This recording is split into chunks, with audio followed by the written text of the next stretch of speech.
Hi friends, welcome to my channel. కార్తీక దాసు మాటల ద్వారా గుండె పగిలే నిజాలను తెలుసుకుని ఊహించని నిర్ణయం తీసుకున్న దశరథ అసలిదంతా ఎలా జరగబోతుందనేది ఈ వీడియోలో తెలుసుకుందాం. సుమిత్ర గురించి అందరూ కూడా బాధపడుతూ ఉంటాయి. అప్పుడే ఇక సుమిత్ర అయితే స్పృహలోకి వస్తుంది.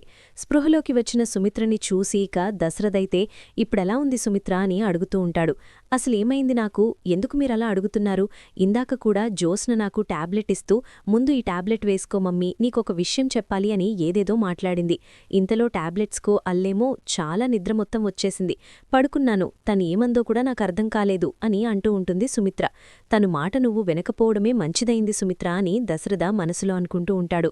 నీకు బాలేదు కదా, అందుకని తను బాధపడుతోంది అంతే, అంతకు మించి ఏమీ లేదు అని అంటూ ఉంటాడు దశరథ. నాకు బాగోలేదా? నాకేమైందండి? ఎందుకు అందరూ కూడా నాకేదో అయిపోయిందని అలా ఆలోచిస్తున్నారు? వదినా, మీరెప్పుడొచ్చారు అని అడుగుతూ ఉంటుంది కాంచనని సుమిత్ర అయితే. ఇప్పుడే వచ్చాను వదినా అని అంటూ ఉంటుంది కాంచన. చూసారా, అసలు వీళ్లందరూ ఏదో నాకైపోయిందని ఎంతలా బాధపడిపోతున్నారో. నాకేం కాలేదో, ఏదో పూజలు, కొంచెం నీరసం అంతే, అంతకు మించి ఏమీ లేదు. 2-3 సార్లు కళ్ళు తిరిగి పడిపోయేసరికి వీళ్లందరూ భయపడిపోతున్నారు. మొన్న డాక్టర్ అంతా కూడా చెకప్ చేసి రిపోర్ట్స్ కూడా బానే వచ్చాయని చెప్పారు. అయినా సరే వీళ్లు నా గురించి ఇలా ఆలోచిస్తున్నారు అని అంటూ ఉంటుంది సుమిత్ర. ఇంటి ఇల్లాలే కదోదినా, ఇంటికి దీపం లాంటిది. వెలిగినిచ్చేది ఆ ఇంటి ఇల్లాలే. ఆ ఇంటి నిండా కూడా వెలుగుల్ని నింపేది ఆ ఇల్లాలే. ఇల్లాగా బాగోక పక్కన కూర్చుంటే ఇల్లంతా బోసిపోతుంది కదా అని అంటూ ఉంటుంది కాంచన. నాకేమీ కాలేదు కాంచన, నేం బాగానే ఉన్నాను అని అంటూ ఉంటుంది సుమిత్ర. అయితే ఇంతలో ఇక దాసు అయితే కాశీని కలవడానికి, అసలెందుకు ఇదంతా చేశాడని కాశీ గురించి, కాశీని నిలదీయడానికి పోలీస్ స్టేషన్కైతే వెళ్తాడు. అలా పోలీస్ స్టేషన్కి వెళ్లిన తర్వాత అప్పుడే ఇక కాశీ అయితే దాసుని చూసి తల ఉంచుకుంటాడు. ఈ కన్న తండ్రిని తల ఉంచుకునేలా చేసి నువ్వెందుకురా తల ఉంచుకుంటున్నావు అని అంటూ ఉంటాడు దాసు. ఇక ఆ మాట విని కాశీ అయితే నేను ఏ తప్పు చేయలేదు నాన్నా అని అంటూ ఉంటే సెల్లులో ఉన్న కాశీని చంప పగలగొడతాడు దాసు. ఇక చంప పగలగొట్టి, ఇంకా నువ్వు సమర్థించుకుంటున్నావా? తప్పు చేయలేదని నీకు నువ్వు గొప్పగా చెప్పుకుంటున్నావా? నువ్వు చేసిన తప్పు కళ్లారా సాక్ష్యాలతో సహా కనిపిస్తూ ఉంటే ఏం తప్పు చేయలేదని ఎలా అనుకున్నావు? శ్రీధర్ బావ నిన్ను ఒక తండ్రిగా మందలించాడు. నిన్ను సరైన పద్ధతిలో పెట్టాలనుకుని, ఒక గురువు చెప్పినట్టు, ఒక తండ్రి చెప్పినట్టు నీకంత సరైన పద్ధతిలో చెప్పాలని కొంచెం కఠినవుగా నిన్ను బెదిరించాడో తిట్టాడో, అంత మాత్రాన నువ్వు ఆయన మీద ఇంత కక్ష పెంచుకుంటావని అసలనుకోలేదో అని అంటూ ఉంటాడు దాసు అయితే. ఈరోజు నువ్వు మీ మామగారి విషయంలో చేసింది ముమ్మాటికీ తప్పే. ముందు వెనుక ఆలోచించకుండా నువ్వు ఇలాంటి పని ఎందుకు చేశావు? ఈ రోజు అసలు నువ్వు నా కడుపున పుట్టినందుకు, నీకు నేను తండ్రి అయినందుకు నా మీద నాకే అసహ్యంగా ఉంది. కోడలు నావంక మీ కొడుకు చేసిన తప్పు చూశారా, విన్నారా అని నా ముందు నించుని నన్ను నిలదీయకపోయినా తన ముందు నేనలా నుంచుని ఉండడం కూడా నాకిష్టం లేక తలంచుకునే ఉన్నాను. ప్రేమించి పెళ్లి చేసుకున్నావు, బంగారం లాంటి కోడలొచ్చింది, ఒక గొప్ప కుటుంబానికి అల్లుడయ్యావు. అయినా సరే ఎందుకు నువ్విలా ప్రవర్తించావు? అసలు ఎందుకు నువ్వు ఇలాంటి పనులు చేశావు?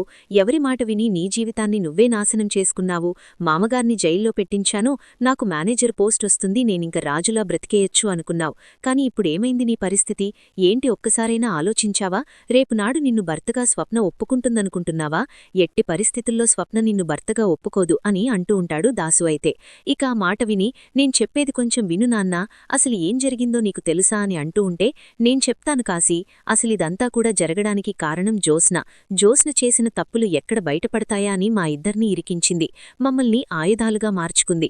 తీరా విషయానికొచ్చేసరికి అసలు నాకేమీ సంబంధం లేదు, వీళ్ళిద్దరూ కావాలని ఇదంతా చేశారని మీడియా ముందు మా ఇద్దర్నీ తప్పు చేసిన మాళ్లలాగా, దోషుల్లాగా నిలమెట్టింది.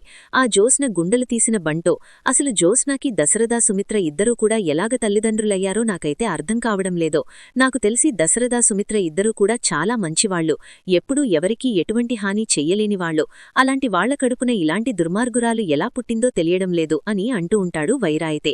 నేను ఆ ఇంటికి శత్రువునని తెలుసుకుని నాతో చేతులు కలిపి కాశీ ద్వారా నేను చెయ్యాల్సిందల్లా చేయించి చివరికి దొరికిపోయేసరికి నాకెటువంటి సంబంధం లేదని తను తప్పించేసుకుంది. గుడ్డిగా నమ్మిన ఈ కాశీ నమ్మకంగా నమ్మిన నన్ను కూడా నట్టింట్లో ముంచేసింది అని అంటూ వైరా అయితే నిజాన్ని బయటపెడతాడు. అప్పుడది విని దాసు కోపంతో రగిలిపోతూ, ఇతను చెప్పేది నిజమే నిజమేనా? నువ్వు జ్యోత్స్న మాటలు విని ఇదంతా చేశావా? అసలు ఏమైంది నీకు అని అడుగుతూ ఉంటాడు దాసు. నేను మావయ్య దగ్గర పిఏగా పనిచేస్తున్నానని, నువ్వు నీకున్న క్వాలిఫికేషన్కి నీకున్న డిగ్రీలకి నువ్వు పిఏగా చేయడమేంటి? అసలు నువ్వు పిఏగా చేయడానికి వీలు లేదు, నీకు వేరే జాబ్ నేనిప్పిస్తాను అని నా సర్టిఫికెట్లన్నీ తీసుకుని ఈ వైరాకిచ్చింది జ్యోత్స్నక్క. తను చేసిపినట్టే అన్నీ చేశాను, కాని చివరికి తనే తప్పు చేయలేదని తప్పించుకుంది అని అంటూ ఉంటాడు కాశీ. అయితే ఇప్పుడు అందరి దృష్టిలో నేను తప్పు చేసిన వాళ్లలాగా ఉండిపోయాను అని చెప్తూ ఉంటే, ఇప్పటికైనా నువ్వు కళ్ళు తెరుచుకున్నావని నేననుకోవడం లేదో, ఇంకా నువ్వు ఇలాంటి చెప్పుడు మాటలు ఎలా వినగలుగుతున్నావో? నువ్వు పిఏ అయిన 2 నెలలకి వాళ్లకి గుర్తొచ్చిందా?